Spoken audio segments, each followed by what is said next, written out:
بسم اللہ الرحمن الرحیم نحمدہ ونصلی ونسلم علی رسولہ الکریم۔ دیکھو بچوں، میں جو باتیں کہوں نا اس نے آپ نے دہرانا بھی ہے۔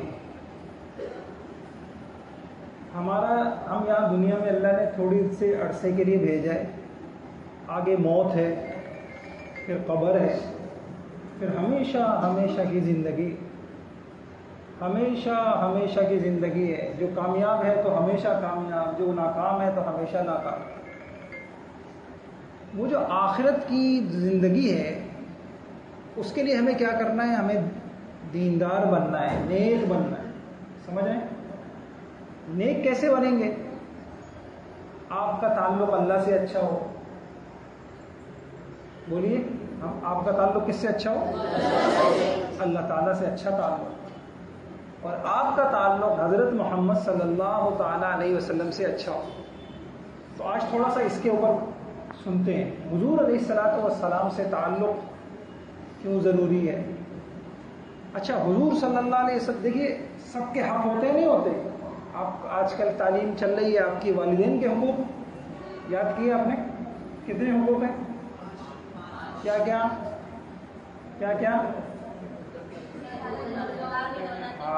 ادب کرنا، محبت کرنا، والدین کی فرما برداری کرنا۔ تو بیٹا حضور صلی اللہ علیہ وسلم کے حقوق تو سب سے زیادہ ہونے چاہیے نا۔ اگر حضور نہ ہوتے تو آپ آج مسلمان ہوتے؟ یہ بچے قرآن پڑھ رہے ہیں، یہ قرآن کہاں سے ملا ہے بھائی؟ حضور صلی اللہ علیہ وسلم سے ملا ہے۔ اگر حضور نہ ہوتے تو قرآن ملتا آپ کو؟ نہیں ملتا۔ تو حضور صلی اللہ علیہ وسلم کے بچوں حقوق ادا کرنا۔ آج انسانیت حضور کے حقوق بھول گئی، کتنی افسوس کی بات۔ اچھا، اب میں آپ کو گنوا دیتا ہوں، آپ اس کو یاد کریں اور انشاءاللہ چند نشستوں میں اس کو مکمل کریں۔ سب سے پہلا حق یہ ہے کہ حضور صلی اللہ علیہ وسلم کو خاتم النبیین، آخری نبی مانیں۔ بولیں، پہلا حق کیا ہے؟ یہ حضور کا حق ہے کہ ہم حضور کو یہ مانیں کہ آپ آخری نبی ہیں، آپ کے بعد کوئی نبی۔ دوسرا حق یہ ہے کہ ہم حضور صلی اللہ علیہ وسلم کی اتباع کریں۔ بولیے، اتباع کا مطلب سمجھتے ہیں؟ پیروی کا مطلب کیا ہے؟ بس جو حضور نے کیا وہ ہمیں کرنا۔ جیسے کھاتے تھے ویسے کھائیں، جیسے پہنتے تھے ویسے پہنیں، جیسے سوتے تھے ویسے سوئیں، جیسے جاگتے تھے ویسے جاگیں۔ جو حضور نے کیا ہے ہم وہ کریں، اس کو اتباع کہتے ہیں۔ تیسری چیز یہ ہے کہ ہم حضور صلی اللہ علیہ وسلم سے محبت کریں۔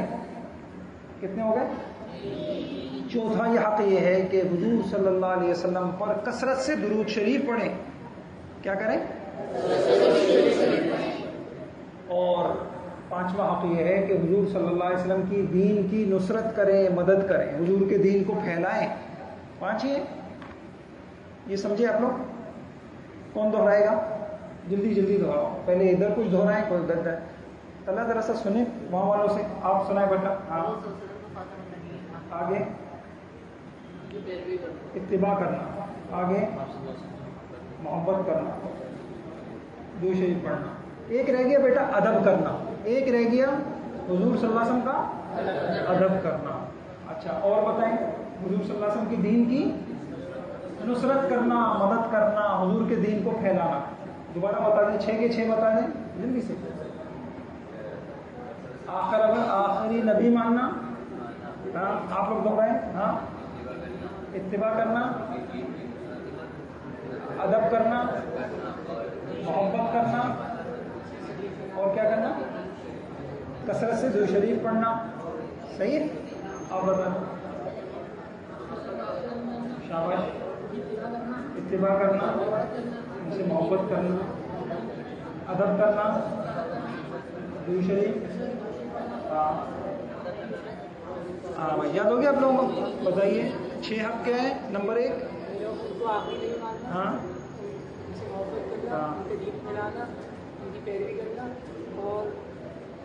کثرت سے درود شریف پڑھنا۔ بچوں کو بھی یاد ہوا بھائی؟ اچھا جی، جعفر صاحب، قاری صاحبان، آپ یہ بچوں کو یہ حقوق یاد کرا دیں۔ صحیح؟ اچھا، آگے سنیں۔ اب بچوں باتیں تو بہت ہیں، اللہ تعالیٰ آسان کرے۔ آپ یہ بات سمجھیے. آج تھوڑا سا یہ لیتے ہیں، میں آپ کو یہ بتاتا ہوں. حضور صلی اللہ علیہ وسلم کی پیروی کرنا، کیا کرنا؟ حضور صلی اللہ علیہ وسلم کی پیروی کیوں کرنا بھائی؟ اور آپ کی اطاعت کرنا. پیروی کس کی جاتی ہے؟ پیروی اس کی کرتے ہیں جو آدمی کامل ہو. تو حضور صلی اللہ علیہ وسلم سے زیادہ کامل، آپ صلی اللہ علیہ وسلم سے زیادہ بہترین کوئی دنیا میں انسان آیا ہے؟ نہیں آ سکتا. میں آج آپ کو حضور صلی اللہ علیہ وسلم کے کمالات سناتا ہوں. کتابوں میں لکھا ہے کہ حضور سارے نبیوں میں جتنی خوبیاں تھیں اللہ تعالیٰ نے وہ ساری حضرت محمد صلی اللہ علیہ وسلم میں جمع کر دی تھی. کہتے ہیں کہ نوح علیہ السلام کی جیسے نوح علیہ السلام دعوت دیتے تھے، حضور صلی اللہ علیہ وسلم نوح علیہ السلام کی طرح لوگوں کو خفیہ، علانیہ، خلوت میں، میلوں میں، جلسوں میں، گزرگاہوں میں، راہوں میں، پہاڑوں میں، میدانوں میں آپ بھی ایسی تبلیغ کرتے تھے. ابراہیم علیہ السلام بت شکن تھے نہیں تھے؟ بت توڑے تھے نا انہوں نے. تو حضور صلی اللہ علیہ وسلم نے حضرت ابراہیم علیہ السلام کی طرح وطن سے ہجرت کی اور ان کی طرح بت شکنی کے مظاہرے کیے. فتح مکہ پہ آئے، جاء الحق وزهق الباطل، چھڑی کی طرف اشارہ کرتے اور بت ٹوٹ جاتے. موسیٰ علیہ السلام کی زندگی جہاد میں گزری، حضور صلی اللہ علیہ وسلم نے بھی یہ کیا. عیسیٰ علیہ السلام کے اندر تواضع تھی، حضور صلی اللہ علیہ وسلم کی بھی تھی. داؤد علیہ السلام اللہ تعالیٰ سے مناجات کرتے تھے اور دعائیں بہت کرتے تھے. آپ حیران ہوں گے کہ حضور علیہ السلام کیسی کیسی مناجاتیں کرتے تھے. سلیمان علیہ السلام بادشاہ تھے اور ان کے پاس ذہانت تھی، حکمت تھی، دانائی تھی. اللہ تعالیٰ نے حضرت محمد صلی اللہ علیہ وسلم کو اس میں بھی نوازا. ایوب علیہ السلام نے صبر کیا، حضور علیہ السلام نے سارے نبیوں سے زیادہ صبر کیا. یونس علیہ السلام کی طرح مصیبتیں دعوت اللہ میں برداشت کی، یوسف علیہ السلام کی طرح برداشت کی. دوسری بات یہ ہے بچوں، ہمارے نبی صلی اللہ علیہ وسلم کی زندگی عملی تھی. کیا مطلب؟ آپ جو کہتے تھے نا اس سے بڑھ کر عمل کر کے دکھاتے تھے. کیا کہا میں نے؟ اب مثال کے طور پہ آپ دیکھیے کہ حضور صلی اللہ علیہ وسلم نے کیا کہا اور کس طریقے سے آپ نے عمل کیا. دوستوں، ایثار کا واز کہنے والوں کو تم نے بہت دیکھا ہوگا کہ بیان کر رہے ہیں بھائی ایثار کرو، مگر کسی ایسے ایثار کے باعث کہنے والے کی مثال دیکھی ہے؟ مدینے کی گلیوں میں تم دیکھو گے آپ صلی اللہ علیہ وسلم نے لوگوں کو ایثار کی تعلیم دی تو کیسا نمونہ پیش کیا. بدر کے حضرت فاطمہ سے آپ کو کتنی محبت تھی، مگر حضرت فاطمہ رضی اللہ تعالیٰ عنہ آپ کے پاس آتی ہیں اور آپ سے شکایت کرتی ہیں کہ ہمارے چکی پیستے پیستے ہمارے ہاتھ میں کیا ہو گئے؟ نشان پڑ گئے ہیں. گھر میں کوئی خادم نہیں ہے، سارے کام خود کرنے پڑتے ہیں، میلی کچیلی کپڑے میلے ہو جاتے ہیں، پانی بھر بھر کے لانا پڑتا ہے.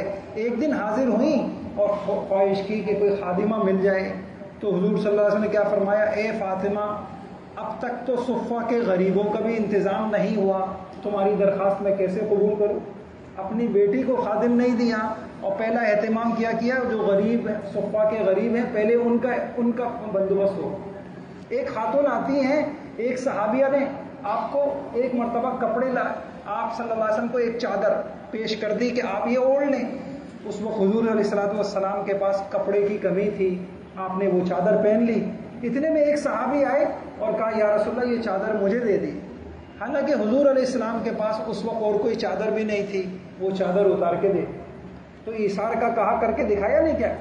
ایک صحابی کے گھر کوئی تقریب تھی مگر کوئی سامان نہ تھا، ان سے کہا کہ عائشہ کے پاس جا کر آٹے کی ٹوکری مانگ لاؤ. وہ گئے اور جا کر لے آئے، حالانکہ آپ کے گھر میں آٹے کے سوا کچھ نہیں، اپنے گھر میں فاقہ ہے اور دوسروں کا پیٹ بھر رہے ہیں. ایک دن صفہ کے غریبوں کو لے کر حضرت عائشہ کے گھر تشریف لائے. فرمایا جو کچھ بھی ہے کھانے کے لیے لے آؤ.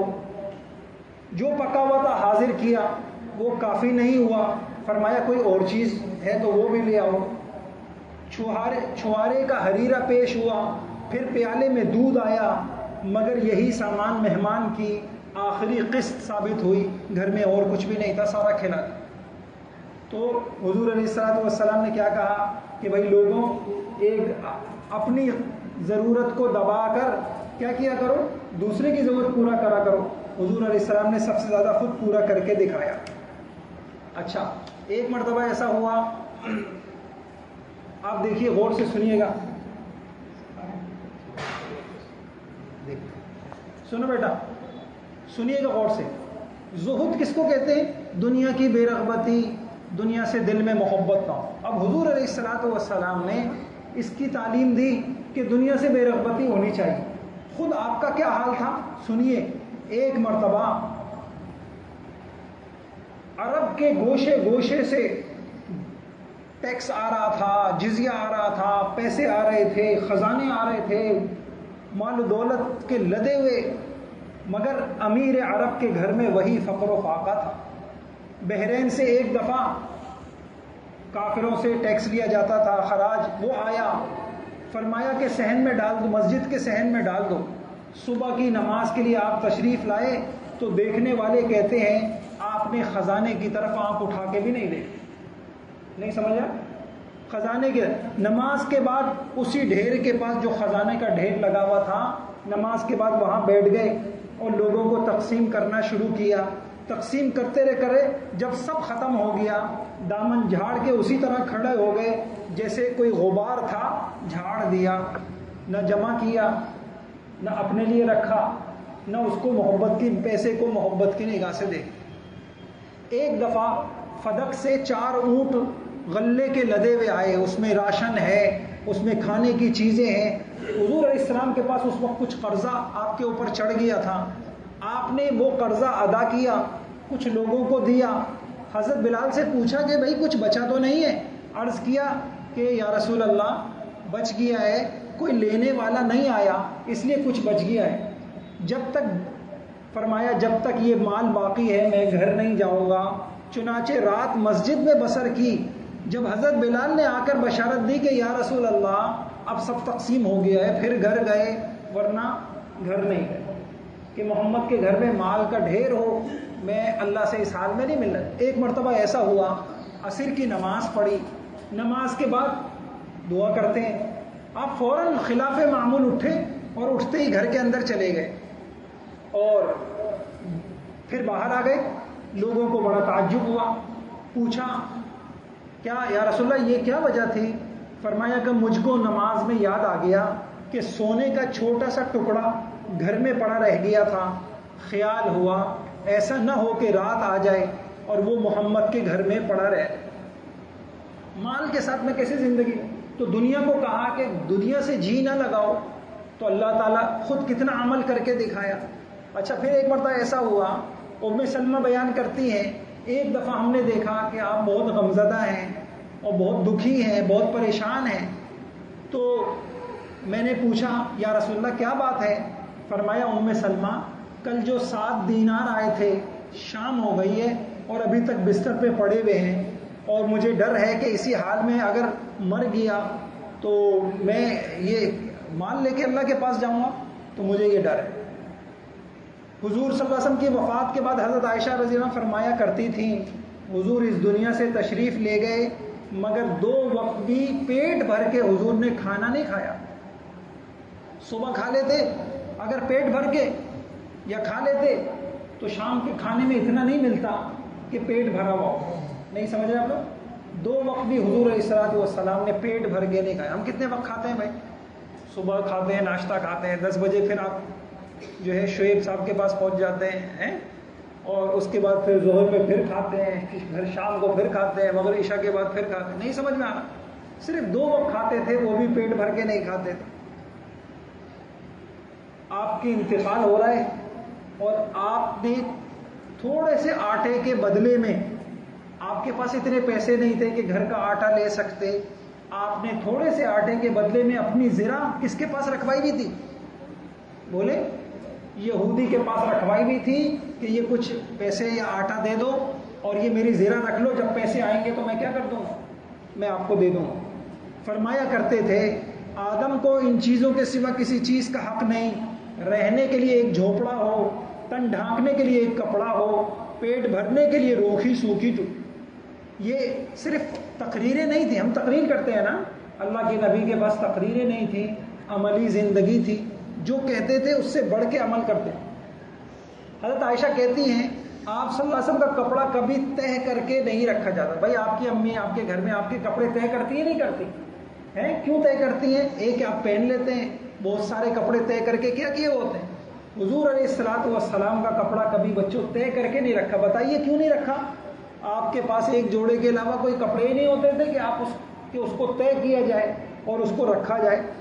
ایک دفعہ ایک مانگنے والا آپ کے دروازے پہ آیا اور کہنے لگا کہ میں بہت بھوکا ہوں.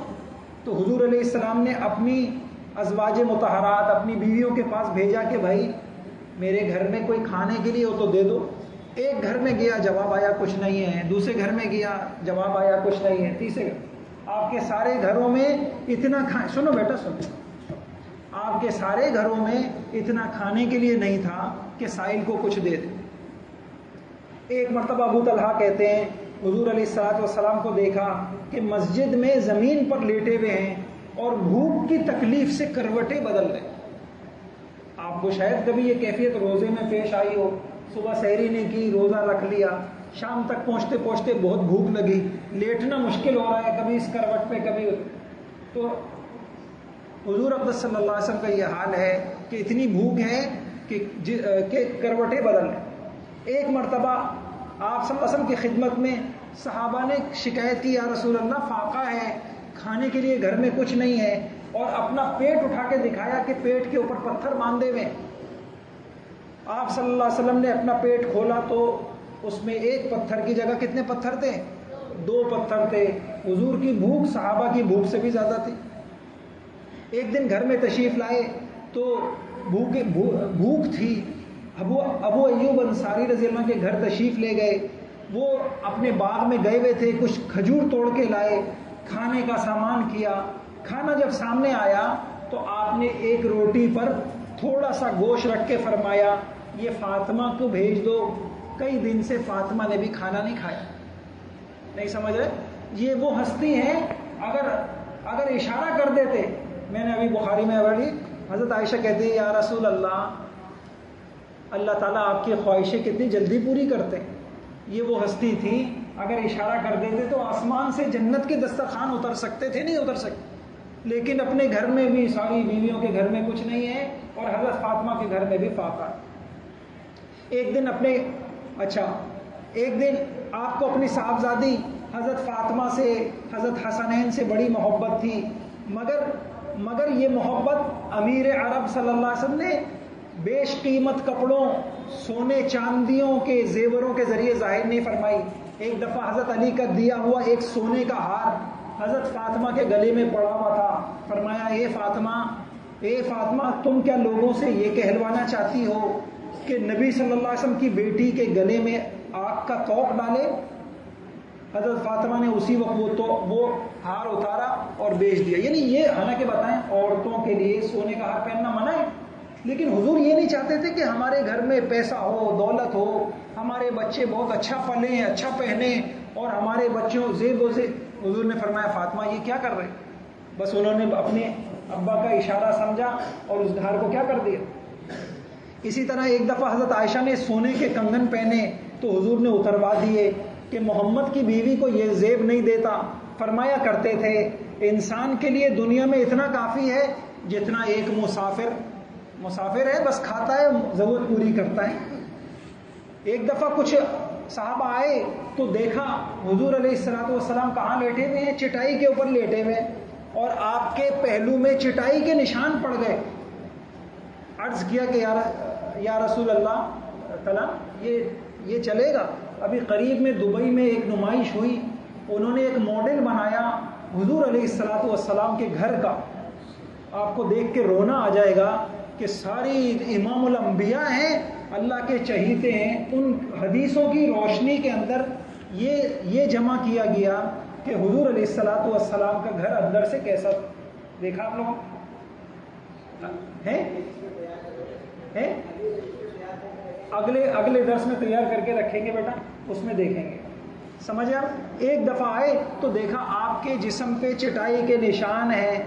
عرض کیا یا رسول اللہ ہم آپ کے لیے ایک نرم گدا بنا دیتے ہیں. فرمایا مجھے دنیا سے کیا لینا، مجھ کو دنیا سے اسی قدر تعلق ہے جس قدر اس سوار کو جو راستہ چلتے ہوئے تھوڑی دیر کے لیے کہیں آرام کے لیے اتر جاتا ہے۔ 9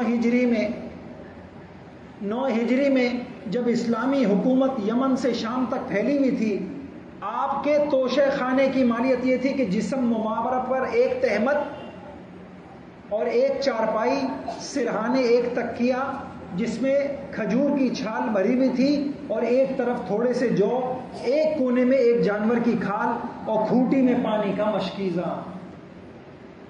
آپ کے گھر میں نہ قالین، آپ کے گھر کے اندر نہ مال و دولت، سب کچھ موجود ہوتے ہوئے آپ کے گھر کے اندر یہ حال۔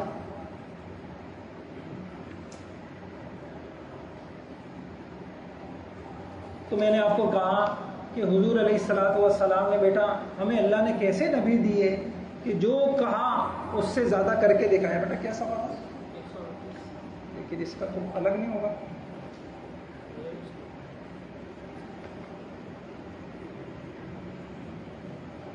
ہاں بس صحیح ہے۔ دیکھو ایک بڑا عجیب قصہ ہے، سنو۔ ہندوستان میں ایک ہندو تھا، تو وہ ہندو بڑا پڑھا لکھا تھا۔ اس نے ایک دن اپنے استاد سے جو پروفیسر تھے ان سے کہا، سنو غور سے سننا بیٹا، یہ بہت عجیب قصہ ہے، یہ جو بچے سو رہے ہیں ان کو بھی جگاؤ۔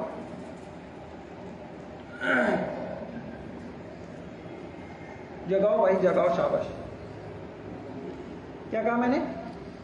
اس ہندو نے اپنے استاد پروفیسر سے کہا کہ میں آپ کے پیغمبر کو، مسلمانوں کے پیغمبر کو، اس کے استاد مسلمان تھے، میں آپ کے پیغمبر کو دنیا کا سب سے کامل انسان تصور کرتا ہوں۔ تو وہ جو پروفیسر تھے انہوں نے پوچھا ہمارے پیغمبر کے مقابلے میں تم عیسیٰ علیہ الصلوۃ والسلام کو کیسا دیکھتے ہو؟ انہوں نے کہا کہ میں عیسیٰ علیہ الصلوۃ والسلام کو ایسا دیکھتا ہوں جیسے کوئی بہت پڑھا لکھا انسان، بہت تعلیم یافتہ انسان کے سامنے ایک چھوٹا سا بھولا بھالا بچہ بیٹھا ہو۔ کیا کہا؟ بولو نا بھائی، کہ میں آپ کے پیغمبر کے سامنے عیسیٰ علیہ، حالانکہ عیسیٰ علیہ السلام بھی نبی ہیں۔ اب ہندو یہ کہہ رہا ہے کہ میں نے آپ لوگوں کے نبیوں کی سیرت پڑھی ہے، تاریخ پڑھی ہے، حالات پڑھے ہیں، تو مجھے ایسا محسوس ہوتا ہے کہ آپ کے پیغمبر سے زیادہ جامع، کامل، مکمل، صفات و صفات سے، خوبیوں سے آراستہ پیراستہ دنیا میں کوئی۔ اچھا، تو انہوں نے کہا کہ کیا وجہ ہے؟ سننا بچوں یہ بات، کیا وجہ ہے کہ تم ہمارے پیغمبر کو سب سے اعلیٰ سمجھتے ہو؟ تو اس نے جواب دیا کہ مجھے آپ کے پیغمبر میں ایسی متضاد باتیں نظر آتی ہیں، ناممکن ہے کہ کسی انسان کے اندر یہ باتیں جمع ہو۔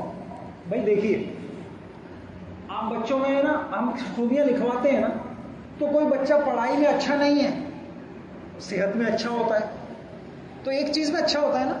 کوئی بچہ صحت میں اچھا نہیں ہے لیکن ذہین بہت ہے۔ اچھا، کوئی بچہ ذہین بہت ہے پر بااخلاق نہیں ہے۔ کوئی بچہ جو ہے اس کے اندر فلاں چیز ہے لیکن ادب کی کمی ہے یا نہیں ہے؟ کوئی جو ہے نرم ہے تو کوئی گرم ہے، ایسا ہوتا ہے نا۔ اس نے کہا کہ آپ کا پیغمبر، میں حیران ہوتا ہوں کہ اس پیغمبر کے اندر اتنی متضاد صفات ہیں، اچھائیاں ہیں، ممکن ہی نہیں ہے کہ وہ کسی انسان میں ہو۔ اب اس نے جو نقشہ کھینچا اس کو سنو۔ تو اس نے کہا بادشاہ ایسا کہ پورا ملک اس کی مٹھی میں ہے، اور بے بس ایسا کہ وہ اپنے آپ کو بھی اپنے قبضے میں نہ جانتا ہو، ہر چیز میں اللہ سے بے بسی، عاجزی اور انکساری کا مظاہرہ کرتا۔ نہیں سمجھ رہے؟ بادشاہ ایسا، اچھا دولت مند ایسا کہ خزانوں کے خزانے اونٹوں کے اوپر لدے ہوئے اس کے دارالحکومت میں آ رہے ہیں، اور محتاج ایسا کہ مہینوں اس کے گھر چولہا ہی نہیں جلتا، اور کئی دن اس کے گھر میں فاقہ ہو رہا ہے۔ تو یہ متضاد نہیں ہے؟ خزانے ہوں اور فاقہ ہو، بھائی خزانے ہوں تو گھر چیزوں سے بھرا ہوا ہونا چاہیے، نہیں سمجھے؟ تو ایسی خوبیوں والا کہ خزانوں کے ساتھ بھی اس کا گھر فاقے سے۔ پھر کہنے لگا سپہ سالار ایسا، قائد ایسا کہ مٹھی بھر نہتے آدمیوں کو لے کر ہزاروں لاکھوں کی فوجوں سے لڑ لے اور صلح. اچھا بعض اوقات کیا ہوتا ہے جو لڑاکو ہوتا ہے تو وہ جلدی سے صلح نہیں کرتا, تو ایک طرف لڑنے کے لیے آئے تو بدر میں دیکھو صحابہ کتنے, احد میں دیکھو صحابہ کتنے, اور حضور صلی اللہ علیہ وسلم لڑنے کے لیے چلے گئے, لیکن اس کے ساتھ صلح پسند ایسا کہ صلح حدیبیہ میں ہزاروں صحابہ لڑنے کے لیے تیار ہیں, حضور کے اشاروں کے اوپر کافروں کی تکہ بوٹی بنا دیں, لیکن بے چون چرا صلح نامے کے اوپر دستخط کر دیا. ہاں بھائی صلح, کافر لوگ شرطیں لگا رہے ہیں, یہ بھی کرنا ہوگا آپ کو, یہ بھی, اچھا بھائی بتاؤ ٹھیک ہے جو تم کہہ رہے ہو وہی بس. جنگجو ایسا, لڑنے والا ایسا, صلح پسند ایسا, بہادر ایسا کہ ہزاروں کے مقابلے میں تنے تنہا کھڑا ہو جائے, اور نرم دل ایسا کہ کبھی اس نے کسی انسانی خون کا ایک قطرہ نہیں بہایا. بہادر کتنے تھے. ایک مرتبہ مدینے میں کوئی آواز آئی, سارے سہم گئے, ڈر گئے. ابھی لوگ سوچ رہے تھے, جب کوئی ڈر جاتا ہے نا آہستہ آہستہ اٹھتا ہے, کوئی دروازے میں کھڑکھڑاہٹ ہو رہی ہے, رات کو 2 بج رہے ہیں, پہلے آدمی اٹھتا ہے, پھر سوچتا ہے, پھر ابھی صحابہ سوچ ہی رہے تھے, حضور دور سے گھوڑے پہ چلتے ہوئے آ رہے ہیں, کہ لن تراؤ, بھائی ڈرو نہیں, میں دیکھ کے آگے ہوں, کوئی مسئلہ نہیں, میں دیکھ کے آگے ہوں. کوئی بہادر ایسا اور نرم دل ایسا, با تعلق ایسا, حضور کو سب کی فکر ہو, با تعلق ایسا کہ عرب کے ذرے ذرے کی اس کو فکر تھی, بچوں کی اس کو فکر, غریبوں کی اس کو فکر, مفلسوں کی اس کو فکر, خدا کی بھولی ہوئی انسانیت کو سیدھی راہ پہ لانے کی اس کو فکر, لیکن بے تعلق ایسا. حضرت عائشہ کہتی ہیں اذان ہو جاتی تھی, حضور ہمارے ساتھ گھر میں باتیں کر رہے ہوتے تھے, اذان ہوتے ہی ایسے ہو جاتے تھے جیسے ہمیں پہچانتے ہی نہیں. تو متضاد ہے یا نہیں ہے؟ اچھا اس نے کبھی اپنی ذات کے لیے برا کہنے والوں سے بدلہ نہیں لیا, اپنی ذاتی دشمنوں کے حق میں بھی دعا کرتا. کتنا ستایا مکے والوں نے, اور کتنا آپ کو اذیت دی, اتنی اذیت دی کہ مکے والوں پر قحط آ گیا, اور اتنی فاقہ ہو گیا, کھانے کے لیے نہیں, پینے کے لیے نہیں, اوپر دیکھتے تھے آسمان پہ ان کو دھواں نظر. اب جنہوں نے حضور کو اتنا ستایا تھا آ کے کہتے ہیں آپ تو بڑے صلہ رحمی کرنے والے ہیں, رشتے نبھانے والے ہیں, آپ دعا کر دیں, یہ سب آپ کے رشتے داری تو ہیں. دشمنوں کے لیے بھی ہاتھ اٹھائے, دعا کر دی. اچھا اب سنو بہت غور سے, اس وقت کہ آپ کو ایسا لگے یہ تو کوئی بہت زبردست فوجی ہے, سپاہی ہے, ایک دم آپ کو نظر آئے گا کہ وہ تو راتوں کو مسلح پہ کھڑے ہونے والا کوئی زاہد اور عابد ہے. تو متضاد ہے یا نہیں ہے؟ ایک بعض لوگ جو ہے وہ جلوت کے لوگ ہوتے ہیں, خلوت کے نہیں ہوتے. تو حضور صلی اللہ علیہ وسلم نے خلوت میں بھی, تنہائیوں میں بھی اپنے اللہ کے حق ادا کیے. جلوت اس وقت آپ کو ایسا لگے گا کہ یار اتنی جنگیں اور اتنی فتوحات, یہ تو کوئی بادشاہ ہے, فاتح ہے. وہ ایک دم آپ کے سامنے پیغمبرانہ معصومیت کے ساتھ سامنے آ جائے. اس وقت آپ کا دل چاہے گا کہ حضور صلی اللہ علیہ وسلم کی حکومت دیکھ کر آپ حضور کو شاہ عرب کہیں, یہ تو عرب کے بادشاہ ہیں. لیکن آپ دیکھیں گے ایک دم وہ تو کھجور کی چھال کا تکیہ لگائے ہوئے, کھردری چٹائی پہ بیٹھے ہوئے کوئی درویش ہے, کوئی فقیر ہے. اس دن جب عرب کے اطراف سے آ کر مسجد کے صحن میں مال کا ڈھیر لگ رہا تھا, ان کے گھر میں فاقے کی تیاری ہو رہی.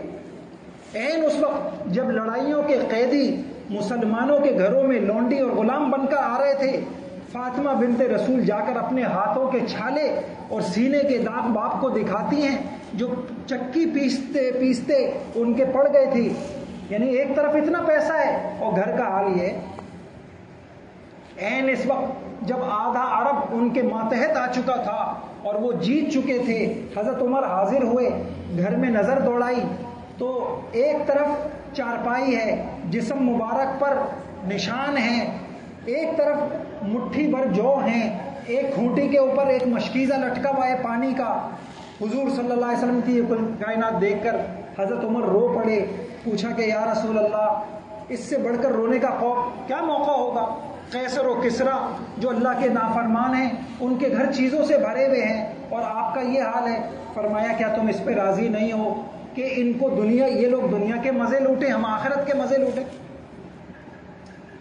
فتح مکہ, آپ کو پتہ ہے فتح مکہ ہوا, اور ابو سفیان, سننا یہ بڑا مزے کا قصہ ہے. حضرت عباس کے ساتھ کھڑے ہو کر اب اسلامی لشکر آ رہا ہے. بخاری شریف کے اندر روایت ہے کیا شان تھی اللہ کی قسم کہ کل تک جس بندے کو مکہ مکرمہ سے بے گھر کیا گیا تھا اور وہ چھپ چھپا کے وہاں سے نکلے تھے اور غار میں پہنچے تھے اور بڑی مشکل سے جان بچا کے آج وہی بندہ فوجوں کی فوجیں لے کر ایک دستہ آتا ہے اور اس کے اندر کیا ہے, اس کے اندر اتنے ہزار اور ہزاروں کا دستہ جھنڈا لیے ہوئے اور تلواریں لیے ہوئے اور ایک دستہ آتا ہے دوسرا دستہ آتا ہے. تو اب دیکھیے اسلامی لشکر دیکھ کے ابو سفیان ان کے تو ہوش اڑ گئے اور ابو سفیان کی, لیکن وہ کہنے لگے عباس تمہارا بھتیجا تو بڑا بادشاہ بن گیا ہے, بڑا بادشاہ بن گیا ہے. کل تک تو ہمارے رحم و کرم کے اوپر تھا اور آج اتنا بڑا بادشاہ بن گیا ہے کہ اس کی فوجیں. کہنے لگے حضرت عباس کی آنکھیں کچھ اور دیکھا. حضرت عباس نے کہا ابو سفیان یہ بادشاہی نہیں ہے, یہ نبوت ہے. عدی ابن حاتم قبیلے طے کے رئیس مشہور حاتم طائی کے بیٹے عیسائی تھے, حضور کے دربار میں آئے اور صحابہ کو دیکھا تو ان کے ذہن میں ایک دم آیا یار یہ تو کوئی بہت بڑے بادشاہ ہیں. ایک دم ایک غریب لونڈی آ کر کھڑی ہوئی اور کہنے لگی میں آپ سے کچھ عرض کرنا چاہتی ہوں. فرمایا مدینے کی جس گلی میں کہو میں تمہاری بات سننے کے لیے تیار. بڑے لوگ کسی کی بات سنتے نہیں سنتے, یہ کہہ کے اٹھ کھڑے ہوئے اور اس کی حاجت پوری کر. بچوں اللہ تعالیٰ ہمیں حضرت محمد صلی اللہ علیہ وسلم کی قدردانی کی توفیق عطا فرمائے. تو بیٹا ہمیں کیا کرنا ہے, ایسے پیارے پیغمبر اللہ تعالیٰ نے ان کو خوبیوں سے مالا مال کیا, اللہ تعالیٰ کے محبوب چہیتے, ان کی ایک ایک ادا پر اللہ کو پیار آتا تھا. بس اب آپ کیا کریں گے بیٹا, آپ بھی نیت کریں کہ ایسے پیغمبر جن کی دعاؤں جن کی راتوں کے رونے کی وجہ سے آج میں اور آپ مسلمان ہیں, آج ہمارے باپ دادا مسلمان ہیں, انہوں نے ہمیں جنت کی راہیں دکھائیں, انہوں نے ہمیں قرآن دیا, انہوں نے ہمیں اللہ کی پہچان کرائی. حضور نہ ہوتے دیکھو آج بھی کتنے پڑھے لکھے لوگ ہیں, آپ دیکھو گے بت رکھے ہوئے آگے اپنے ہاتھ کے بنائے ہوئے اور اس کے آگے سجدہ کر رہے ہیں. آپ نے زندگی میں کبھی ایک سجدہ کسی بت کو کیا؟ اب آپ کی پیشانی ساری زندگی اللہ کے آگے جھکی ہے, یہ کس کی برکت سے بتاؤ؟ شاباش زور سے بولو, حضور صلی اللہ علیہ وسلم کی برکت. اگر آپ اپنے ماں باپ کے حق پہچانتے ہو, یہ حقوق کس نے بتائے آپ کو؟ آپ اپنے استاد کو پہچانتے ہو, آپ وحی کے علم کو پہچانتے ہو. آج آپ میں سے کتنے سارے بچے حافظ ہیں, سارا قرآن ان کے سینے میں, یہ سب آپ کو کہاں سے ملا؟ اور سچ بات تو یہ ہے کہ بیٹا ہم گناہوں کی وجہ سے بچے ہوئے ہیں, ہمارے تو گناہ اتنے ہیں, ان گناہ کی وجہ سے بچے ہوئے, تو وہ بھی حضور کی دعا ہے. تو اب مجھے ایک بات بتائیے کہ حضور صلی اللہ علیہ وسلم جب اتنے پیارے پیغمبر تھے تو ہمیں ان کی پیروی کرنی چاہیے نہیں کرنی چاہیے؟ ماشاءاللہ دیکھو کتنا اچھا لگا ہوا ہے, اچھا لگ رہا ہے. ابھی ایک کہاں سے یہ بحرین یہ سوات والا, ابھی ایک صاحب آئے, انہوں نے آپ کو اس حال میں دیکھا کہ سفید کپڑے بچے پہنے ہوئے ہیں اور امامے باندھے ہوئے ہیں, تو کہنے لگے بار بار کہہ رہے میں اتنا متاثر ہوا, اتنا اچھا لگا مجھے یہ منظر. تو بیٹا اب مجھے یہ بتاؤ کہ آپ کو ایسا پیغمبر ملا, آپ کے لیے آپ کے حضور نے کیا کہا کہ لقد جاءکم رسول من انفسکم عزیز علیہ ما عنتم حریص علیکم بالمؤمنین رؤوف رحیم. آپ اپنے اتنے خیر خواہ نہیں ہو جتنے حضور آپ کے خیر خواہ. بخاری کی ایک روایت ہے, حضور فرمایا کرتے تھے کہ میں مسلمانوں کو جو اپنی جان سے تعلق ہے میں اس سے بھی زیادہ ان کا خیر خواہ ہوں. پھر فرماتے تھے کہ تم میں سے کوئی اگر غریب مر جائے, کوئی اگر تم میں سے مالدار مر جائے تو اس کے پیسے اس کی اولادوں کو بٹ جائیں, کوئی غریب مر جائے تو اس کا قرضہ میرے اوپر ہے.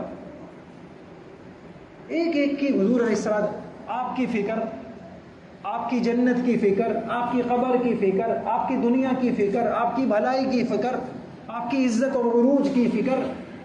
اب مجھے بتائیے ایسے پیغمبر کو چھوڑ کے ایسے لوگوں کے پیچھے جانا, آپ دیکھیں جن کی راتیں زنا کے اندر, گندگیوں کے اندر, جن کے منہ پہ شراب جن کی آنکھیں گندی، جن کی سوچیں ناپاک، جو خدا کو نہیں پہچانتے، جو خدا کے نبی، جو تمہارا اور دیکھیں ابھی آپ نے سنا یہ ہندوستان کے اندر ایک بہت بڑے عالم، نام سنا ہے آپ نے ان کا نام کیا نام ہے؟ کلیم صدیقی، مولانا کلیم صدیقی.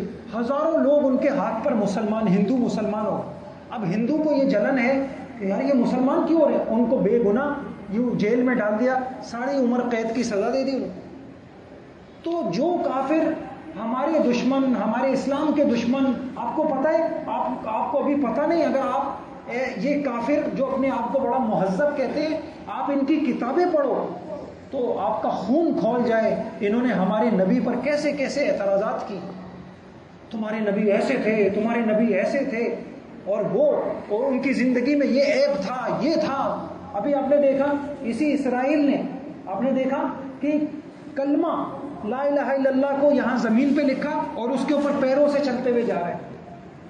یار جو ہندو، جو کافر، جو عیسائی، جو یہودی، آپ کو پتہ مدرسوں کے کتنے دشمن ہیں؟ اتنی مجھے یہ بتاؤ، یہ سارے، آپ کو کیا پتا بیٹا کہ مدرسے کس حالت کے اندر چل رہے ہیں؟ اور یہ بیرون والے، یہ کافر کتنے سخت دشمن ہیں. یہ چاہتے ہیں کہ ایک منٹ کے لیے بھی یہ مدرسہ، ایک مدرسہ بھی نہ چلے. یہ کیوں دشمن ہے؟ یہ آپ کے دین کے، آپ کے کلمے کے، آپ کے ایمان کے، آپ کے نبی کے، ہر چیز کے دشمن. اور ہم ان دشمنوں کی شکل و صورت اور ان کے بال اور ان کا اسٹائل، ان کا لباس، ہم ان کو دیکھیں، کتنے افسوس کی بات ہے. اور کس کو چھوڑ دیں؟ اتنے پیارے پیغمبر کو چھوڑ دیں جو میرے اور تمہاری وجہ سے راتوں کو رویا کرتے تھے اور دن کو بھولا کرتے تھے، اور کتنے آپ تڑپتے تھے اور پریشان ہوتے. تو کون بچہ نیت کرتا ہے کہ انشاءاللہ ہم ساری انسانیت کو انشاءاللہ اسی لباس پہ لے کے آئیں گے؟ کون نیت کرتا؟ ٹھیک ہے انشاءاللہ. اور ہم انشاءاللہ حضور علیہ الصلوۃ والسلام کا لباس، کھانے میں آپ کی اتباع، پینے میں آپ کی اتباع، شکل و صورت میں ہمیں کہنا نہ پڑے یار اس بچے نے انگریزی، ہم ان انگریزوں کے پیچھے چلیں. میں نے آپ کو کہا نا ابھی یہ جب یہ اسرائیل نے کتنی بمباری کی، کتنے آپ دیکھو عراق کے اندر کتنے مسلمانوں کو اور بچوں کو بے دردیوں سے ختم کر دیا، شام میں ختم کر دیا، لیبیا میں ختم کر دیا، یمن میں ختم کر دیا. جو تمہارے بچوں پہ ان کو رحم نہیں آتا. کسی بچے کا ہاتھ کٹا ہوا ہے، کسی کا پیر کٹا ہوا ہے، کون کرا رہا ہے یہ؟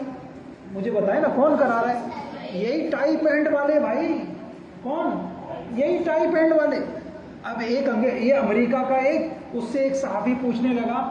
اب دیکھو کہتے ہیں کہ ہم انسانیت کے خیر خواہ ہیں اور جو ہے عورتوں پہ ظلم نہیں ہونا چاہیے، بچوں پہ ظلم نہیں ہونا چاہیے. تو کیا بچے صرف انہی کے ہیں، مسلمانوں کے بچے نہیں ہیں؟ بچوں سمجھو. اب آپ دیکھو وہ انگریز سے ایک صحافی نے انٹرویو لیا، اس نے کہا کہ یہ ان سب کی نسلوں کو ختم ہو جانا چاہیے. جو تمہاری میری نسلوں کو مٹانا چاہتا ہے، ہم ان کے جیسے بال بنائیں، ہم ان کی چیزوں میں. ہم نے کسی بچے کو دیکھا نوجوان کو ماشاءاللہ ٹائی پینٹ لگائے ہوئے جا رہا ہے، ہم اس کو عظمت کی نگاہ سے دیکھیں، کہیں ہمارا ایمان ہی نہ نکل جائے بھائی. ہم تو حضور علیہ السلام ماشاءاللہ آپ اس لباس میں کتنے اچھے لگتے ہو. تو بیٹا نیت کرو اب ہمارے مدرسے میں کوئی بچہ ایسا نہ ہو جس کو انگریزی لباس سے محبت ہو. آپ کو تو تھوکنے کے قابل بھی مت سمجھو اس کو. ابھی میں نے ایک انٹرویو پڑھا کہیں کہ کچھ نوجوان لڑکے بہت دوسرے ممالک سے، وہ کافر تھے، وہ کلمہ پڑھ کے مسلمان ہوئے اور وہ یہاں یونیورسٹی میں آئے پاکستان کی، اور انہوں نے یہاں پاکستان کی یونیورسٹی میں جب مسلمانوں کے حلیے دیکھے، ان کا لباس دیکھا اور ان کو، تو وہ رونے لگے. اور رو کے پتہ کیا کہا؟ جس تہذیب کو ہم تھوک کے آئے، گندی تہذیب ہے، وہاں بے حیائی ہے، ناپاکی ہے، وہاں ماؤں پہ ظلم ہے، وہاں پیسے کے علاوہ نہ اللہ کو پہچانتے ہیں نہ. تو ہم تو اس گندی تہذیب کو تھوک کے آئے، تم ہمارا تھوکا ہوا چاٹ رہے ہو. کیا کہا؟ ہم جس گندی تہذیب کو، جس گندے لباسوں کو، جس گندی سوچوں کو، جس گندی رہن سہن کی زندگی کو تھوک کے آئے، اور تم مسلمان جو ہے ہم جیسا بننے کی کوشش کر رہے ہو، یعنی ہمارا تھوکا ہوا چاٹ رہے. نہیں سمجھے بچوں؟ تو بتائیے ان کا تھوکا ہوا چاٹنا چاہیے؟ ہمیں کس کے نقش قدم پہ چلنا ہے انشاءاللہ؟ صحیح ہے. کون سا بچہ ہے جس کے اندر ماشاءاللہ حضور صلی اللہ علیہ وسلم کی اتباع کا جذبہ بہت ہے؟ آپ پورے مدرسے میں کون سا بچہ ہے منتخب کرو. محسوس ہوتا ہے نا, اس کی ہر وقت کوشش ہوتی ہے, امامے سے اس کو محبت ہے, کبھی گلی محلے میں ٹوپی نہیں اترتی اس کی, اس کا لباس ہمیشہ سنت کے مطابق, جمعے کی سنتوں کا اہتمام ہوتا ہے. کون سا بچہ ہے بتائیں, جلدی بتائیں. ہاں شاباش بتائیں. خضر بھائی اس کو انعام دیں گے, جلدی, وہ بے چین ہو رہے ہیں, جیب میں ہاتھ ڈالوں میں. بتائیں کون سا بچہ ہے. شاباش. کون ہے جو ذہن میں آ رہا ہے بتائیے. شاباش. کون؟ طلحہ. کون ہے بھائی؟ کون کہہ رہا ہے طلحہ؟ کون کہہ رہے ہیں طلحہ؟ کہاں ہے طلحہ؟ شاباش, کھڑے ہو جاؤ بھائی. طلحہ کہاں ہے؟ کھڑے ہو جاؤ. ماشاءاللہ ماشاءاللہ ماشاءاللہ. بیٹا اللہ آپ کے علم میں عمل میں برکتیں دے. آپ کو حضور صلی اللہ علیہ وسلم کی سنتوں میں اللہ تعالیٰ امام بنا دے ہیں. ساری دنیا کو ہمیں حضور کی سنتوں پہ لانا. کبھی بیٹا ان پینٹ شرٹوں کو اور ان کٹے ہوئے لباسوں کو, ایک گندی تہذیب. کسی کو دیکھو مرغے کی طرح بال اس کے اوپر جا رہے ہیں, نہیں دیکھا آپ نے؟ یار یہ کوئی تہذیب ہے؟ کسی کو دیکھو اس کی پینٹ جو ہے نا وہ کہاں جا رہی ہے, اس کی ڈگی نظر آ رہی ہے. نہ پہننے کی تہذیب, نہ بات کرنے کی تمیز. بولو کوئی تہذیب ہے؟ کسی کو دیکھو یہاں سے پتہ نہیں کیا برگر بنے ہوئے. یار یہ کوئی چیز ہے؟ بولو ہے. اچھا ایک بچہ ہوا, اور بتائیے. ہر ایک اپنی کلاس میں بتائیں. ماشاءاللہ ہے. کون ہے؟ عبد الرحمان. کھڑے ہو شاباش. کھڑے ہو شاباش. یہ بچہ ہے بھائی. آپ لوگ کہہ رہے ہیں بھائی لکھے نا ان کا نام, لکھو, نوٹ کرو, لکھو بھائی ان بچوں کا نام لکھو. کتنے پیارے بچے ہیں بھائی. آپ ماشاءاللہ گھر کے اندر بھی یہی لباس پہنتے ہو ہیں؟ ماشاءاللہ. پینٹ شرٹ تو نہیں پہنتے؟ ماشاءاللہ. آج سب جا کے نا جیسے اسرائیل کا جھنڈا جلاتے ہیں نا, ایسے جا کے جلا دینا سب. کون جلائے گا؟ ماشاءاللہ. یا یوں کرنا, گھر میں پوچھا لگتا ہے نا, سب کو پوچھے کا کپڑا بنا دینا. آؤ تھوکنا بھی تھوڑا سا اس کے اوپر. ہمیں اس گندی تہذیب سے نفرت ہے. کیا کہیں گے ہمیں اس گندی تہذیب سے نفرت ہے. امی کو بتا دینا, یہ تو چاہتے ہیں کہ آپ کے بیٹا مر جائے, یہ تو چاہتے ہیں کہ یہ سب ختم ہو جائے, یہ مدرسے ختم ہو جائیں. ابھی آپ کو پتا یہ اسرائیل نے حملہ کیا, ان کافروں نے مسجدوں میں اٹھا کے قرآن جلا دیے. نہیں پتا آپ کو؟ آپ کو پتا یہ آپ کے قرآنوں کو واش روم کے اندر ڈال دیتے ہیں. آپ کی غیرت جاگنی چاہیے بچوں. ایسے گندے لوگوں کو ہم تو ان کے اوپر تھوکنا بھی پسند, اپنا تھوک بھی ان کے اوپر, ان کی تہذیب کے اوپر نہ پھینک. ہم کل قیامت میں حضور کو کیا جواب دیں گے اگر حضور نے اتنا کہہ دیا کہ تم کو میرا لباس پسند نہیں آیا, تم کو میرے دشمنوں کا لباس پسند آیا. آپ سے میں ایک سوال کرتا ہوں, 14 اگست کا موقع ہو, آپ سارے جھنڈا لے کے جا رہے ہوں پاکستان کا, آپ جو ہے انڈیا کی فوج کی جو وردی ہے وہ پہن کر اور انڈیا کا جھنڈا اٹھا کے دکھاؤ. یا انڈیا میں آپ پاکستان کا جھنڈا ہاتھ میں اٹھا کے دکھا سکتے؟ برداشت ہوگا ان کو؟ اچھا انڈیا میں آپ پاکستان کی جو فوج کی وردی ہے وہ پہن سکتے ہو؟ اسی وقت گولیوں سے بھون دیں گے آپ کو. تو اس سے کیا پتا چلا, جو دشمن ہوتا ہے نا, جو مخالف ہوتا ہے, اس کے لباس سے بھی نفرت ہوتی ہے. ہوتی نہیں ہوتی؟ کل قیامت میں حضور نے کہا میں نے تمہارے خاطر اتنی قربانیاں دیں, تم نے میرا لباس نہیں اختیار کیا. تمہارے گھروں میں کھانے کے اسٹائل, کس کس کے گھر میں بچے ہیں جو گھر میں بھی دسترخوان پہ کھاتے ہیں؟ ہاتھ کھڑا کر. ماشاءاللہ. دسترخوان ٹیبل کے اوپر تو نہیں بچھاتے؟ کہیں پتہ چلا ٹیبل کے اوپر بولو دسترخوان پہ ہے. اچھا سارے کرتے ہیں ماشاءاللہ. تو جو ٹیبل والے ہیں وہ بھی کس پہ آ جائے؟ دسترخوان پہ آ جائے. صحیح ہے انشاءاللہ. آپ بچوں ایسے بن جاؤ کہ آپ کی وجہ سے آپ کی امی, آپ کے ابو سنتیں سیکھیں. ہمارے ایک بزرگ تھے ہندوستان کے اندر, وہ اتنا حضور کی سنتوں پہ چلتے تھے کہ ان کے چلنے سے لوگوں کو حضور کی سنتیں پتہ چلتی. اچھا یہ ایسے چلتے ہیں تو حضور ایسے چلتے ہوں. آج بھی ایسے بزرگ موجود ہیں. تو کریں گے انشاءاللہ اہتمام. تو اب تو ہمارے مدرسے میں ایسا کوئی بچہ نہیں ہوگا نا جو تھوکا بچوں جو کیا کہا میں نے تھوکا و چاٹنے والا تو کوئی نہیں ہوگا نا. پکی بات ہے. اچھا یہ جو امر بالمعروف کی جماعت ہے آپ کی کلاس سے کوئی ایسا ہوگا تو آپ اس کو کیا کریں گے؟ تھوک چاٹنے میں اس کی مدد کریں گے. کیا کریں گے؟ سمجھائیں گے. پکی بات. اصل تو آپ کا دل اچھا ہونا چاہیے. آپ بے چین ہو جائیں کہ یار یہ قرآن ہاتھ میں لے کر اتنی بڑی دولت کے بعد اس کو پھر بھی ان فیشنوں کا. اچھا کچھ بچے ہوتے نا اب فیشن چلا لباس مختصر ہو گیا کف والے کپڑے ہو گئے فلاں ہو گئے. بھائی کس فیشن یہ فیشن پتہ ہے کس ہمارے ایک بزرگ کہتے تھے فیشن کا مطلب ہے حضور کی سنت کو ذبح کرنا. بولو فیشن کا مطلب کیا ہے؟ بولو دوبارہ بولو فیشن کا مطلب کیا ہے؟ اللہ. کوئی حضور کے سامنے حضور کی سنتوں کو ذبح کرے تو حضور علیہ السلام کو کتنی اذیت ہو. ہمارے معہد میں کئی بچوں کو حضور علیہ السلام کی زیارت ہوتی. وہ آتے ہیں کبھی تعبیر پوچھنے آتے ہیں نہیں سمجھ. تو آپ تو ایسے بنو کہ خواب میں اللہ تعالیٰ کے نبی کی زیارتیں ہوں. آپ نہیں دل چاہتا آپ کو اللہ کے نبی کو دیکھنے؟ کریں گے نا انشاءاللہ.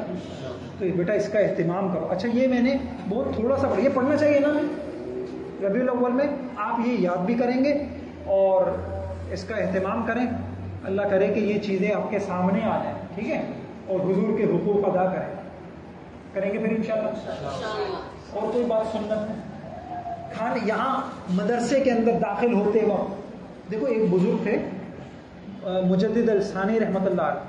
وہ فرمانے لگے ایک مرتبہ میں وہ بیت الخلاء میں چلا گیا الٹا چلا گیا. الٹا کا مطلب کیا ہوا؟ کس پیر سے جانا چاہیے؟ وہ کس پیر سے چلے گئے کہ ان کے سینے بہت اچھے ہوتے. کہنے لگے پورا دن مجھے اپنے سینے میں اپنے دل میں سیاہی محسوس ہوتی رہی. کیا محسوس ہوئی؟ بس پورا دن مجھے یہ محسوس ہوتا رہا کہ میرا دل کالا ہو گیا. اور ہم پورے دن میں کتنی ساری سنتیں چھوڑ دیتے. ایک ایک سنت کو یہاں دانتوں سے مضبوطی سے پکڑ لیں. آپ سمجھ گئے؟ امام اس وجہ سے نہیں بانے کہ مدرسے نہیں ہے.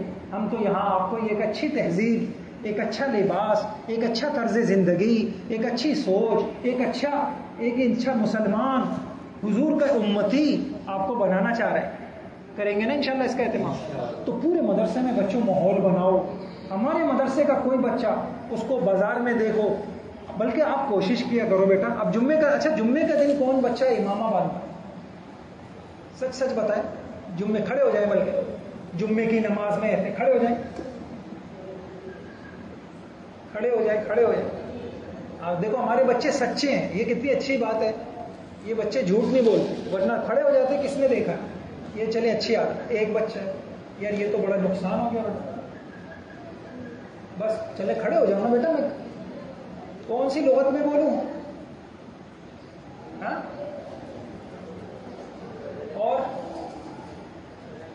اور بس یہ تو بھائی نقصان ہے. بیٹھیے یہ تو نقصان ہے. اب کیا کریں گے؟ سچ باندھیں گے نہیں باندھیں گے؟ اچھا کیوں؟ دیکھو میں ایک بات بتاؤں. یہ جو گندی تہذیب ہے نا یہ اس گندی تہذیب کو عام کرنے کے لیے آپ نے یہ کبھی سوچا یہ شیعہ یہ روڈوں پہ جلوس کیوں نکالتے ہیں؟ مجھے بتاؤ بھائی. اپنے جو ہے کیا کہتے ہیں ایمان بگاڑوں کے اندر کر لینا. یہ سارے جتنا مارنا ہے ہم بھی دے دیں گے ان کو. یہ بھی لے کے مار لو. نہیں سمجھے؟ کسی نے کہا 14ویں صدی میں سنو غور سے. کسی نے کہا 14ویں صدی میں چھری اور چاقو سے ماتم کرنا ایمان کی کمزوری ہے. 14ویں صدی چھری چاقو والی ہے یا پستولوں والی ہے؟ تو کس سے ماتم کرنا چاہیے؟ بھائی کوئی ماتم میں اپنے کو گولی مارے بم مارے تو 14ویں صدی ہے. اچھا خیر یہ تو مذاق ہو گیا. میں آپ سے کیا کہہ رہا ہوں. آپ نے کبھی سوچا یہ روڈوں پہ کیوں کرتے ہیں؟ بتاؤ. یہ مارکیٹنگ کرتے ہیں. کیا کہا میں نے؟ یہ مارکیٹنگ کرتے ہیں بیٹا. ہر چیز کے اثرات ہوتے ہیں. ہمیں دیکھیں. ہاں اچھا اگر یہ نظر نہیں آتے اب یہ چونکہ نظر آتے ہیں تو ان کا دیکھا دیکھی مسلمانوں نے کالے لباس شروع کر دی نہیں کر دی؟ تو بیٹا جب تم یہ گندی چیز دکھا رہے ہیں تو آپ اچھی چیز کیوں نہیں دکھاتے؟ جب سارے بچے، آپ یقین جانا مسلمان بہت عجیب ہو، اپنے بچیوں کو ایسا بےہودہ لباس پہناتے۔ ایک مرتبہ ہم مری گئے تو وہیں چھوٹی بیٹی بہت چھوٹی سی تھی، اس نے اس کو چھوٹے بچوں کو بھی اسکارف پہنا دیا۔ اچھا آپ نے ابھی سے اس کو یہ پہنا دیا، ابھی سے آپ اپنی بچیوں کو بے لباس کر دو، اس کو کوئی نہیں دیکھتا۔ ہم ان کو لباس پہنائیں، برقع پہنائیں تو لوگوں کو، آپ نے تو جان بوجھ کے یہ پہننا ہے، لوگوں کو پتہ چلے کہ ہمارا اصل لباس یہ ہے۔ نہیں سمجھے؟ تو یہ اپنی گندی تہذیب کی کیا کرتے ہیں؟ بولے مارکیٹنگ۔ مارکیٹنگ سمجھتے ہو؟ تشہیر، ترویج، اس کو عام کرنا چاہتے ہیں۔ آپ سمجھ نہیں رہے، بیرون ممالک سے لاکھوں کروڑوں روپے دیے جاتے ہیں وہ گندے لباس پہن کے خواتین، تاکہ یہ لباس عام ہو جائیں مسلمان۔ یہ جو تبلیغی جماعت والے ہیں نا، یہ پیدل جماعتیں چلاتے ہیں، نہیں سمجھے؟ ایئرپورٹوں کے اوپر اور اذانیں کہتے ہوئے، ماشاءاللہ نمازیں پڑھتے ہوئے یہ کیا کرتے ہیں؟ مجھے ایک واقعہ یاد آیا، ہمارے بنوریا کے جو تھے نا مولانا مفتی نعیم صاحب، یہ ہمارے استاد تھے، ان کے ہم بیرون ملک سے بھی آتے تھے۔ ایک مرتبہ کہنے لگے، ایک نوجوان امریکہ یا کسی یونیورسٹی کے اندر گیا اور اس نے یونیورسٹی کے اندر امامہ باندھا ہوا، سفید لباس، تو کسی نے اس کو کہا کہ تمہیں اس ماحول میں شرم نہیں آتی؟ سارے لوگ لڑکے لڑکیاں کیسے گندے لباس میں، تمہیں شرم نہیں آ رہی؟ تو اس نے اتنا عجیب جواب دیا، آپ یہ جواب نہیں کر بیٹا، آپ نے یہ جواب سنتے ہیں ماتم شروع کر دیں۔ انہوں نے کیا جواب دیا؟ انہوں نے کہا ان کو حضور کی سنتیں چھوڑتے ہوئے شرم نہیں آتی، میں حضور کی سنتوں کو اپناتے ہوئے کیوں شرماؤں؟ بولو کیا کہا؟ تو اگر اچھا ایک آخری بات کہہ کے بات ختم کرتا ہوں، آپ کو ایک ٹیسٹ دے دوں، آپ کے ایمان کا ٹیسٹ، آپ کی حضور سے محبت کا ٹیسٹ، تھرمامیٹر دے دوں آج؟ آپ کو ایک تھرمامیٹر دے رہا ہوں، چیک کرنا۔ آپ کسی تقریب میں جا رہے ہیں، آپ کے گھر میں کوئی شادی ہے، تقریب ہے، آپ کے کزن آئیں گے سوٹڈ بوٹڈ، نہیں سمجھے؟ اس موقع پر اگر آپ کو امامہ باندھتے ہوئے یہ لباس پہنتے ہوئے شرم آئے نا، تو پھر آپ حضور سے معافی مانگیے گا، آپ کے دل میں حضور کی محبت ہے، آپ کا ایمان بہت کمزور ہے۔ کیا کہا میں نے؟ اگر آپ کو کیا ہے، کسی تقریب میں جاتے ہوئے آپ کو امامہ باندھ کے شرم آئے، تو پھر کیا کیے گا؟ تو پھر آپ یہ سوچئے گا کل میں حضور کے سامنے کیسے جاؤں؟ حضور کہیں گے کہ اچھا میرا لباس اتنا گندا تھا؟ مجھے سمامہ تھے نا، سمامہ کافر تھے، سمامہ نام سنا آپ نے؟ کوئی ہے سمامہ یہاں؟ حضور صلی اللہ علیہ وسلم کے صحابہ نے ان کو پکڑا اور لے جا کے مسجد نبی میں ممبر سے ایک ستون سے ان کو باندھ دیا۔ حضور علیہ السلام آئے، کہا ما عندک یا سمامہ، اور سمامہ کہو کیا ہے؟ تو وہ لوگ بڑے زبردست لوگ تھے، دبنے والے نہیں تھے، تو وہ کہنے لگے ان تقتل تقتل ذا دم وان تنعم تنعم ذا شاکر، اگر آپ مجھے قتل کریں گے تو میرا بدلہ لینے والے بھی موجود ہیں، اور اگر آپ مجھ پہ احسان کریں گے تو میں احسان کی قدر کرنا جانتا ہوں۔ ہاں لوگ تھے، دب کے کلمہ پڑھنے والے نہیں تھے۔ ان تقتل تقتل ذا دم وان تنعم تنعم علی شاکر، حضور نے، آپ تو کچھ نہیں چاہتے تھے، آپ تو کلمہ خاموشی سے چلے گئے۔ دوسرے دن پھر آئے، ما عندک یا سمامہ، ہاں سمامہ کہو، انہوں نے وہی جملہ دہرایا، ان تقتل تقتل ذا دم وان تنعم تنعم۔ تیسرے دن حضور نے کہا اطلقوا سمامہ، کھول دو بھائی۔ سمامہ گئے، باہر ایک باغ تھا، وہاں نہائے، اور نہانا کے بعد آئے، اور آنے کے بعد کہا اشہد ان لا الہ الا اللہ وانک رسول اللہ، بند کر کلمہ پڑھنے والے نہیں سمجھے؟ کیا کہا؟ میں گواہی دیتا ہوں آپ اللہ کے رسول۔ پھر جو اگلا جملہ ہے نا بیٹا، وہ سنا کے بات ختم کرتا ہوں۔ پتہ کیا کہا؟ اے محمد، کل تک تمہارے چہرے سے زیادہ کوئی گندا چہرہ مجھے نہیں لگتا تھا، آج تمہارے چہرے سے زیادہ کوئی چہرہ مجھے محبوب نہیں۔ کل تک تمہارے لباس سے زیادہ کوئی لباس مجھے مبغوض نہیں تھا، آج تمہارے لباس سے زیادہ کوئی لباس پسندیدہ نہیں۔ کل تک تمہارے خیمے سے زیادہ مجھے کوئی خیمہ مبغوض، تمہارے شہر سے زیادہ کوئی شہر مجھے برا نہیں لگتا تھا۔ میں حیران ہوا کہ یار کیسے اچھے مسلمان تھے، ایک دن میں وہ ان کو حضور کا چہرہ اچھا لگتا تھا، آج ہم 25 سال کے مسلمان 30 سال کے مسلمان بن جاتے ہیں، ہمیں پھر بھی حضور کا چہرہ اچھا نہیں لگتا، ہمیں پھر بھی حضور کے بال اچھے نہیں لگتے، ہمیں پھر بھی حضور کا لباس اچھا نہیں لگتا۔ ہم دیکھتے ہیں کہ آج کل نارتھ ناظم آباد میں کیا فیشن چل رہا ہے، نوجوان کیا پہن رہے ہیں، ہمارا اپنے کوئی تہذیب نہیں ہے، ہمیں حضور کا لباس اچھا نہیں لگتا۔ اللہ اکبر، وہاں پکا کافر کلمہ پڑھتے ہی اس کی نگاہ میں حضور سے زیادہ کوئی محبوب نہیں ہوتا، حضور کے چہرے سے زیادہ کوئی چہرہ اچھا نہیں لگتا۔ تو آج کے بعد سے انشاءاللہ آپ بھی یہی کہیں گے کہ ہمیں حضور کے چہرے سے زیادہ کوئی چہرہ محبوب، حضور کے لباس سے زیادہ کوئی لباس، حضور کے بالوں سے زیادہ کوئی بال، ٹھیک ہے انشاءاللہ۔ اللہ تعالیٰ آپ کی برکتیں نصیب فرمائے اور اللہ تعالیٰ آپ کو توفیق عطا فرمائے۔ بیٹا بہت دل پڑتا ہے یہ سن کر کہ ہمارے بچے فیشن پہ چل رہے ہیں، ہمارے بچوں کو یہ ہے، تو بڑا دل پڑتا ہے کہ ہم تو آپ کو امام بنانا چاہ رہے ہیں، آپ کو دیکھ کے تو دوسرے بچے امامہ پہنے، آپ کو دیکھ کے تو دوسرے بچے اپنی امی سے ضد کریں کہ مجھے بھی ایسے سفید کپڑے چاہیے، مجھے بھی ان کی طرح کا لباس چاہیے، کریں گے انشاءاللہ۔